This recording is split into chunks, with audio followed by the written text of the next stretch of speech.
এই পৃথিবীতে সবচেয়ে বেশি শান্তি আসে হলো রমজান মাসে। রমজান হলো এরকম একটা সময় যখন পৃথিবীর সকল অন্যায় দূরীভূত হয়ে যায়, শয়তানকে কারাগারে দিয়ে দেওয়া হয়। এই রমজান মাসে আলহামদুলিল্লাহ আমরা শান্তির এই বার্তা নিয়ে আপনাদের কাছে এসেছি এবং আপনারা বললেন যে আপনারা ভালো আছেন। এটা আমার জন্য অনেক বেশি ভালো লাগার। আপনারা যাতে ভালো থাকতে পারেন সেজন্য আমরা চেষ্টা চালাচ্ছি। সম্মানিত উপস্থিতি, মানুষ আসলে মানুষকে কিছু করে দিতে পারে না, পারে না। আমরা যে আপনাদের মাঝে মাঝে মধ্যে আপনাদের কাছে কিছু কিছু সহযোগিতা পৌঁছাই, এইটা আপনাদের জন্য যথেষ্ট না। সারা বছর কে দেখাইতে পারেন?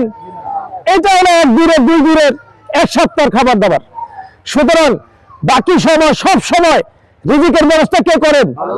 আল্লাহ তাআলা। এই জন্য আল্লাহর উপর ভরসা রাখবেন, আল্লাহকে বিশ্বাস রাখবেন।